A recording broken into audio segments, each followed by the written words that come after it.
Hola, Vengadores, bienvenidos a la venganza de los electroalces Pop. La venganza de los electroalces Pop. Spider-Man es uno de los superhéroes favoritos del universo de los cómics de Marvel. Este adolescente que salta por los edificios de Nueva York y que tiene un conflicto sobre toda la responsabilidad que lleva a ser un héroe, desde su lanzamiento fue uno de los cómics más populares de todos, y ahora se ha convertido en un icono de la cultura pop. Por ello, no es una sorpresa que es uno de los personajes que más versiones para la pantalla grande ha tenido en los últimos años, y con estas versiones ya es imposible no hacer una comparación, y por eso en este video te traemos por qué el Spider-Man de Tom Holland es mejor que el Spider-Man de Tobey Maguire. Las películas de Spider-Man llevan tiempo dominando el género de los superhéroes. Hasta la fecha hemos tenido a 3 actores que han interpretado al personaje, y antes de continuar creemos importante mencionar algo. Hablar de que algo es mejor que otro algo realmente es bastante subjetivo, sobre todo porque depende de qué es lo que se valora con esa clasificación. No puedo decir que Ciudadano Kane es mejor película que Scott Pilgrim porque simplemente son 2 cintas completamente diferentes, así como una compleja película de Christopher Nolan no es mejor que una comedia cuando uno tiene ganas de pasar el rato relajado. Así que teniendo todo esto en cuenta, continuemos. Es conocido dentro del fandom que hay quienes odian a la versión del Spider-Man del actor Tom Holland, en primer lugar por ese factor nostalgia que enaltece a Maguire, y es un factor que ha afectado mucho últimamente incluso a otras franquicias también. Muchos espectadores terminan molestos porque las nuevas adaptaciones no son exactamente iguales a como ellos las recuerdan sin siquiera ver el valor de lo nuevo. Recordemos que en su momento la actuación de Tobey Maguire como Spider-Man era bien reconocida, y hubo cierta resistencia que Tom Holland encarnara a otro Peter Parker en una cinta live action del personaje. En el periodo previo a su primera película en solitario, Homecoming, hubo mucho escepticismo de que un actor tan joven pudiera defenderse en comparación con sus 2 predecesores, y mucho menos superarlos. Sin embargo, Homecoming demostró presentar a un muy buen Spider-Man, y ha seguido demostrando lo mismo con cada nueva aparición. Ahora, aquí en este video trataremos de analizar las características de cada una de estas versiones y por qué cada una de estas versiones ha tenido puntos a destacar, para así poder explicar por qué en varios puntos esenciales del personaje creemos nosotros desde nuestra perspectiva que el Spider-Man de Tom Holland es el mejor Spider-Man de las películas live action. El primer Spider-Man que tuvimos que nos llegó a la pantalla grande fue el de Tobey Maguire en la famosa trilogía de Sam Raimi del 2002 al 2007. La última película, a pesar de que aún tenían planes para continuar trabajando con el personaje y el actor, no estuvo a la altura de sus predecesoras y se decidió no realizar ninguna otra película. La versión de Tobey Maguire llegó en un momento único para las películas de superhéroes, aunque los X-Men del 2000 ya se había estrenado, y es que en realidad una de las primeras películas de superhéroes en dar inicio a la tendencia actual de las adaptaciones de los cómics fue precisamente Sam Raimi y su película de Spider-Man, que también se estrenaron en esta primera década del 2000. Esta es la razón por la que muchas de las escenas que nos trajo esta película ahora son parte de la cultura pop, también porque Sam Raimi es un excelente director que supo manejar muy bien incluso todas las tomas de Spider-Man columpiándose. Pero un problema que nosotros encontramos en la versión de Raimi es que hay un poco de desequilibrio entre las edades de los personajes, es decir, parte del encanto en el origen de este superhéroe es que se trataba de un superhéroe adolescente que, además de lidiar con sus problemas de escuela y adolescencia, tiene que salvar el mundo. La versión de Tobey Maguire sí comienza en la escuela, pero prácticamente nos muestran una graduación y listo. Se prepara para la vida adulta, volviéndose un personaje mucho más maduro que se enfrenta a este conflicto de manera diferente mientras se las ingenia para pagar la renta. Quizá este toque más adulto es lo que volvió a estas películas mucho más melancólicas. No lo decimos como un punto en contra, pero sí algo como alejado de cómo es Peter Parker en los cómics, al menos al inicio, claro está. Quizá muchos no lo sepan, pero el adolescente Parker en sus aventuras en las páginas suele recurrir muchísimo al humor y a algo de sarcasmo, algo que precisamente hace porque está escondiendo su miedo de que está en un gran peligro de muerte. Un detalle que, al ser más adulto y más serio, esta trilogía no nos lo dio. Este elemento se volvió más natural en la versión del universo cinematográfico de Marvel porque la mayoría de sus personajes son de este modo, pero en el caso de Peter Parker es algo que es completamente inspirado en los cómics.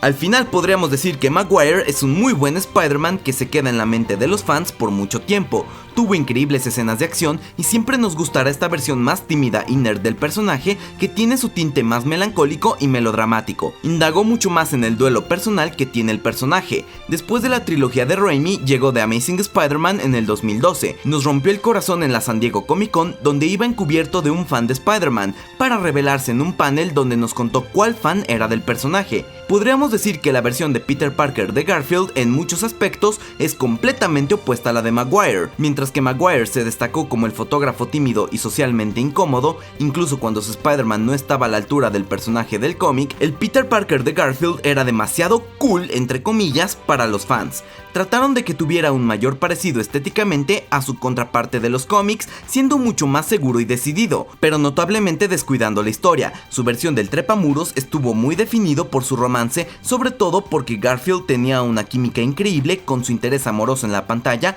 Gwen Stacy de Emma Stone. Pero esta versión tuvo un importante oponente, porque como mencionamos, la nostalgia jugó en su contra y la versión de Maguire siempre ha sido muy querida, y muchos solían decir que nunca estuvo a la altura de su predecesor.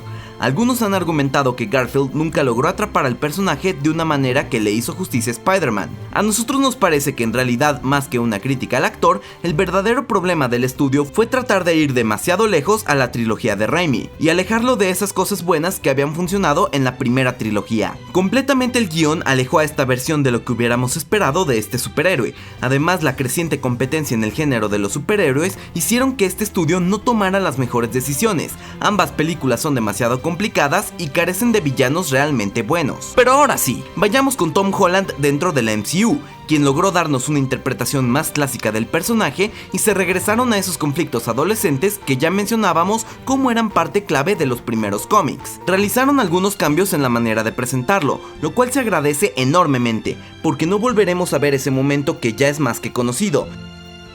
Y no es solo la repetición el único problema, porque tanto las versiones de Maguire como las de Garfield luchan por mantener una simpatía en sus películas de este momento cuando prueba sus poderes, porque suele usar estas habilidades de manera un poco egoístas, hasta llegando a lastimar a otros, antes de aprender a ser héroes, algo que viene motivado con la muerte del tío Ben. Y como mencionábamos, las edades en que nos mostraron a los personajes son claves en este momento, porque tanto Maguire como Garfield son mucho más grandes de lo que Peter Parker debe ser, y esto es algo que siempre nos ha causado problemas en ambas versiones. Holland es mucho más joven y cuenta con esta inocencia adolescente para su personaje, un muchacho de 15 años que lo vemos ya como ha comenzado en este camino para convertirse en un superhéroe, además de que la personalidad del universo cinematográfico de Marvel es de un Peter mucho más tímido y nerd que las otras dos versiones. Hay una dualidad que siempre ha pertenecido al personaje, y es que es alguien inseguro y tímido cuando es Peter Parker, pero cobra confianza y decisión cuando se vuelve Spider-Man. Tobey Maguire logró tener la timidez de Parker,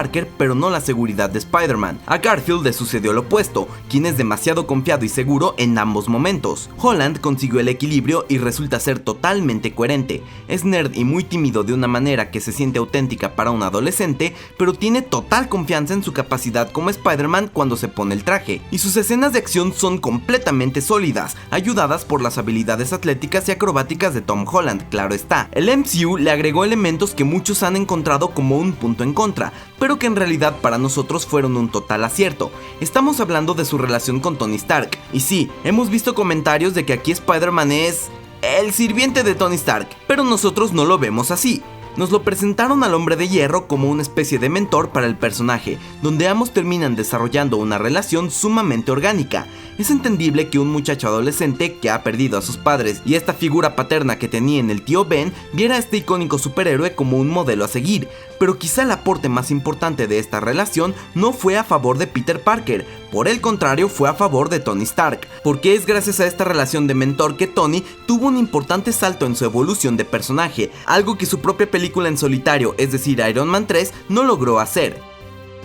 El impacto y cariño que ambos superhéroes desarrollaron es tan grande que en realidad es la muerte de Parker lo que inspira a Tony a tratar de encontrar una solución al problema de los viajes en el tiempo en Avengers Endgame. Este elemento evidentemente no está inspirado de los cómics al 100%, pero sí es algo que encaja perfecto en el MCU, quien siempre toma los elementos que sirven de los personajes y los adapta para que queden mejor en el universo manejado por Feige y su equipo. Pero el elemento que más impacto causa a esta comparación es algo básico que te enseñan en cualquier clase de guión, que es un buen personaje causa lo que le pasa. Peter Parker de Maguire es alguien que solamente reacciona a lo que le sucede alrededor. El mayor ejemplo de todo esto lo tenemos cuando en Spider-Man 2 él decide dejar de ser el superhéroe, pero el Doctor Octopus lo obliga a volver secuestrando a Mary Jane. En cambio a Holland en su primera película tiene diferentes momentos en que él es quien decide seguir el camino para convertirse en el héroe. Al inicio realmente está jugando con sus poderes, pero todo se complica cuando tiene la oportunidad de hacer hacerse popular presentándose en la fiesta de la escuela,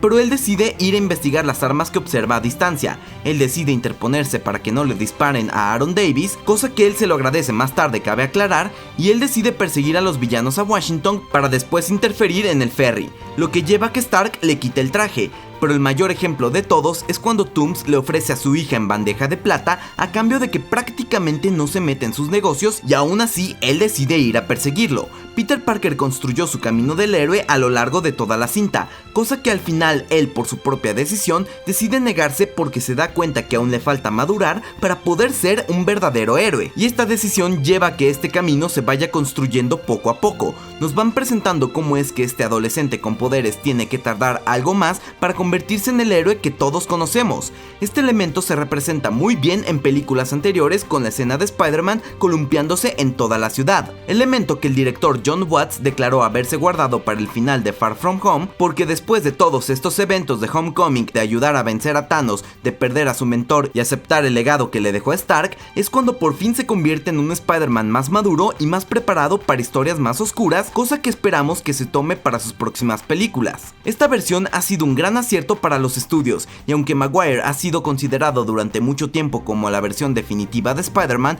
para nosotros esa corona la tiene sin dudas Tom Holland. Pero de igual manera, si te interesa conocer 7 veces que Marvel quiere que olvides de Spider-Man, te lo dejaremos aquí en las pantallas finales junto con otros videos. Y como siempre, acabas de ver La venganza de los electroalces pop, lo que te hace a ti un vengador. So say we all.